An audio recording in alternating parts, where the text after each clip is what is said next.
Train ধীরে ধীরে হাবড়া শহরে প্রবেশ করছে। জানলার বাইরে তাকাতেই চোখে পড়ছে এক অচেনা দৃশ্য।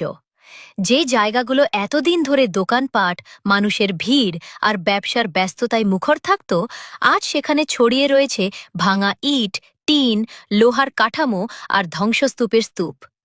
দূর থেকেই স্পষ্ট বোঝা যাচ্ছে হাবড়া স্টেশন সংলগ্ন এলাকায় রাতভর চলা উচ্ছেদ অভিযানের চিহ্ন। প্রতিদিন অসংখ্য মানুষ ট্রেনে করে হাবড়ায় আসেন। তাদের কাছে স্টেশনের আশপাশের এই দোকানপাট, বাজার আর কোলাহল ছিল শহরের পরিচিত মুখ। কিন্তু আজ সেই ছবিটাই সম্পূর্ণ বদলে গিয়েছে।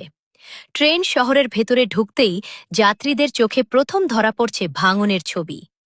কোথাও পড়ে রয়েছে ভাঙা শাটার, কোথাও টিনের চাল, কোথাও বা ইট পাথরের স্তূপ। এক সময়ের জমজমাট ব্যবসা কেন্দ্রগুলো এখন নীরব।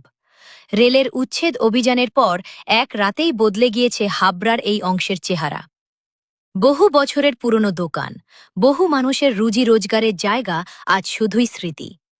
ট্রেনের জানলা থেকে দেখা এই দৃশ্য শুধু কিছু ভাঙা কাঠামোর ছবি নয়, এটি বহু মানুষের হারিয়ে যাওয়া জীবিকা, ভেঙে যাওয়া স্বপ্ন এবং অনিশ্চিত ভবিষ্যতের এক নীরব প্রতিচ্ছবি।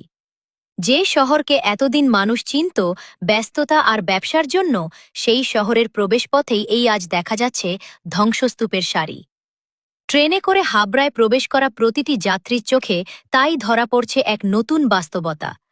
এক রাতের উচ্ছেদ অভিযানের পর বদলে যাওয়া হাবড়ার ছবি।